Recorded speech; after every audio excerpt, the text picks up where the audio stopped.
Que baixaria, que pancadaria! A Câmara dos Deputados pegou fogo. Os bolsonaristas estavam muito estressados porque saíram notícias dizendo aí que os inquéritos que apuram tentativa de golpe de Estado estão acabando e que todos eles serão indiciados pela Polícia Federal. Então, eles perceberam, caramba, a gente vai ser indiciado, a gente vai ser denunciado e daqui a alguns meses a gente vai ser condenado. E os que forem condenados aí há mais de 4 anos serão tornados inelegíveis e vão acabar presos. Então a coisa tá feia para os bolsonaristas. Tem muita gente aí na esquerda, e são sempre os mesmos, que acham que, olha, não vai dar em nada. Esse tipo de discurso, você pode até ter sido uma das pessoas que pensam, não, Thiago, mas eu também tô achando isso. Mas você, com certeza, foi cooptado ou cooptada pelo discurso de uma parte da esquerda antipetista, que é uma parte da esquerda que quer desanimar toda a esquerda, exatamente para que a gente pare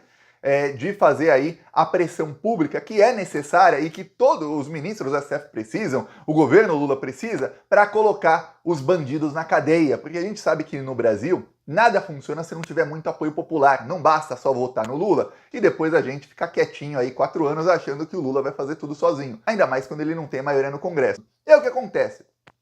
Os bolsonaristas, eles não estão com a mesma visão dessa pequena parte da esquerda, não. Eles perceberam, a coisa vai ficar feia. Por isso, os ânimos andam exaltados, bem exaltados. Você viu aí que essa semana já teve briga do Malafaia com o Tarcísio, da família Bolsonaro, dos filhos dele com o Tarcísio, brigas públicas. Vi aí a assessoria de imprensa, que são os jornalistas da Globo, do Metrópolis, aí eles falam, olha, Malafaia dá entrevista na Globo e no Metrópolis detonando o Tarcísio, aí o Tarcísio manda notinha via imprensa dizendo que tentou ligar pro Malafaia, aí o Tarcísio foi a Brasília falar com o Bolsonaro, olha só os ânimos exaltados de quem tá vendo aí traição por todos os lados. Pois bem, eis que hoje eles acharam agora, a gente tem maioria, a gente, pelo menos na Câmara dos Deputados, a gente ganha todas, a gente vai para cima aqui do Janones. Janones é um dos deputados mais odiados pelo bolsonarismo, porque durante as eleições ele tinha um alcance muito grande no Facebook e no Twitter, nessas duas redes principalmente.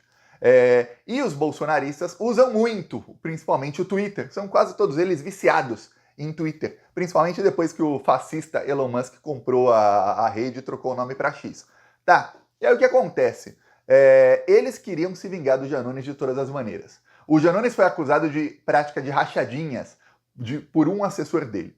Aí começou uma investigação contra o Janones no Conselho de Ética da Câmara dos Deputados e os bolsonaristas fizeram denúncias e começou uma investigação na Procuradoria-Geral da República. Acontece que em meses a investigação na Procuradoria-Geral da República não achou nada, ou se achou, nada foi divulgado contra o Janones. Então, obviamente, o Conselho de Ética não pode caçar um deputado que está sendo investigado, sendo que não tem nada, nenhum indício contra ele aí.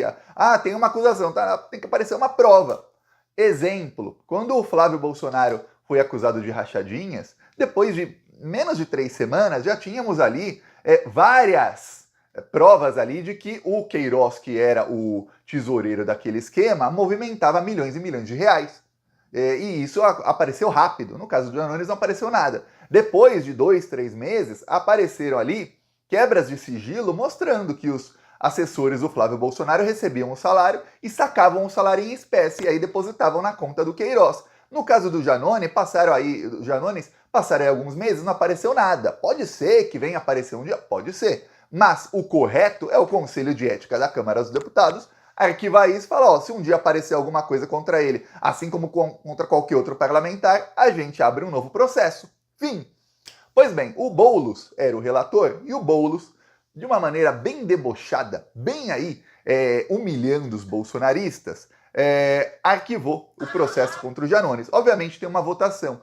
Os bolsonaristas estavam animados porque na semana passada o governo Lula não fez articulação nenhuma, e esse é um caso do Janones em que o governo Lula também não faz articulação nenhuma. E eles pensaram, sem articulação nenhuma do governo a gente vai passar o trator. Porém, não, eles não têm maioria no Conselho de Ética, porque nesse caso o Centrão vê assim, peraí, se a gente começar a mandar processo de qualquer deputado aí que está sendo investigado, sem nenhum indício, nada aí público contra ele, aí que apareça uma prova e tal, e a gente mandar para caçar, vai ter que caçar metade de Brasília. Não dá. Então nessa aí, eles não têm apoio do Centrão. Então eles ficaram em minoria, uma minoria que eles não esperavam. E aí, o relatório do Boulos, inocentando aí o Janones, arquivando tudo, foi aprovado. Eis que os bolsonaristas ficaram uma fera. Tudo começou, eu vou falar, o Janones estava quieto. Quieto não estava, né? Nunca tá quieto o Janones. Mas ele estava sentadinho no lugar dele. Os parlamentares saindo aqui, um monte de fascistas saindo. E aí, olha só, começam a vir pra cima do Janones.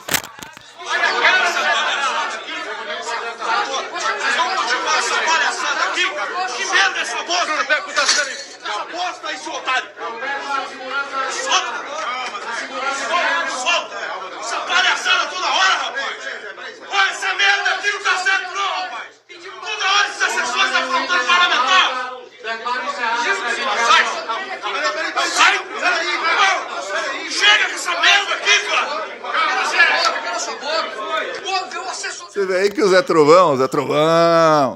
Trovão tava alterado, como é o normal dele, né? Alterado, sabe, sei lá por que se alterou tanto aí o Zé Trovão.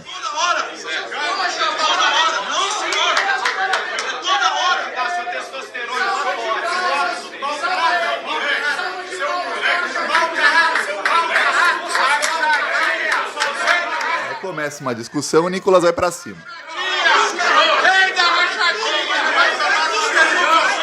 Olha como o deputado chega pro Janones.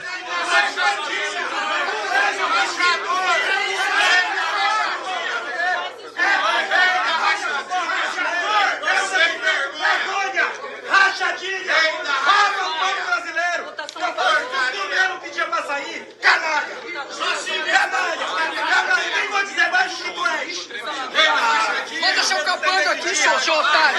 Manda seu capanga aqui trocar soco comigo, seu otário. Foi o que ele pediu pra mim. Mandou um cara aqui pra vir pra tocar.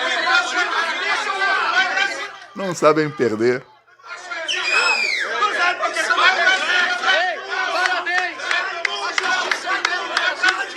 Isso aí é só o começo, tá? Aí a coisa foi ficando pior, porque o Janones levantou.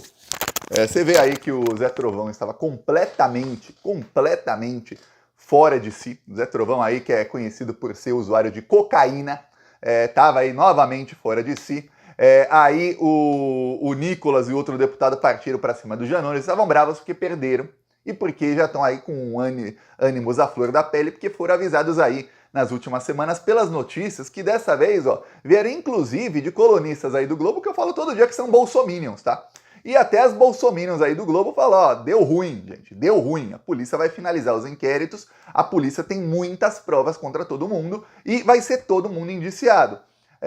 Também saiu na semana passada, essas notícias dessa semana, mas da semana passada saíram notícias que se complementam, que mostram que o Alexandre de Moraes deu 2 meses para a Procuradoria-Geral da República acabar logo com os inquéritos do dia 8 de janeiro, ou seja, já denunciar todo mundo. Por quê? Porque também saíram outras notícias aí, são todas de colunistas diferentes, mas todos ali com fontes no STF, na Polícia Federal, e um confirmando a notícia do outro e dizendo o seguinte, que o calendário as denúncias serem feitas aí no máximo em julho ou no comecinho de agosto, o processo correr rapidamente, eles serem tornados réus aí em poucas semanas, o processo correr rapidamente e até o final do ano já termos aí condenações, ou seja, em 4 ou 5 meses de processo, já condenações dos primeiros aí pelos atos do dia 8 de janeiro.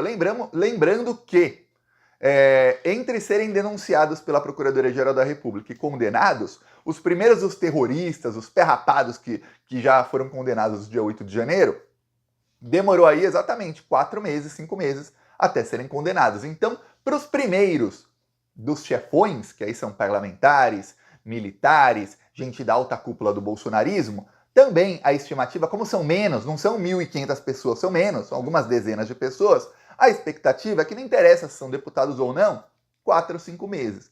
Quem pega mais de 4 anos de prisão, fica inelegível, tá? E aí já transitado em julgado. E aí tem 2 hipóteses. A primeira é que eles podem perder o mandato já dependendo da pena, e as penas tendem a ser altas, já percam o mandato imediatamente, já vão presos.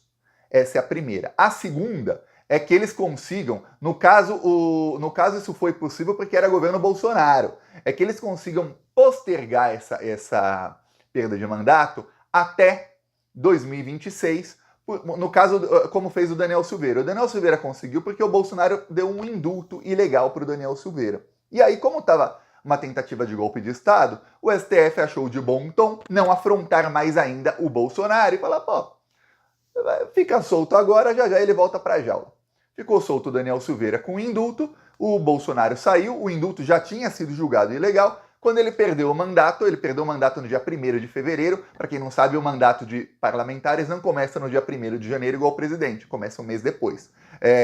E acaba um mês depois. Acabou o mandato dele 1º de fevereiro, meia-noite. 1º de fevereiro, isso do ano passado, 5h50 da manhã, ele já estava devidamente algemado. Então você imagina que para esses parlamentares aí, eles já sabem, dia 1º de fevereiro de 2027, 5h50 da manhã, eles já estarão algemados. Na melhor das hipóteses para eles, porque provavelmente, como não vai ter Bolsonaro para dar indulto para eles percam o mandato e sejam presos antes. Por isso que os ânimos estão assim, tá?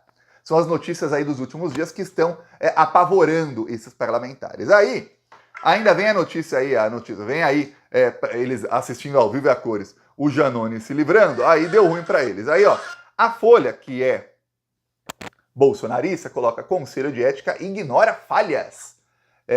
E aprova parecer de Boulos que livra Janones. Pô, olha, óbvio, não? Você vai caçar um parlamentar que não foi condenado, que a investigação nem mostrou, nossa, se vazasse coisa da investigação, nossa, vazaram os sigilos, vazaram aquilo, não, parece os processos da Lava Jato, é só uma pessoa diz, tem lá o delator, não tem prova de absolutamente nada, não tem indício de absolutamente nada, não tem, nossa, mas eu depositava o dinheiro aqui, fazia assim, olha aqui os recibos, nada. Peço aí a sua inscrição no canal, seguimos aqui na luta.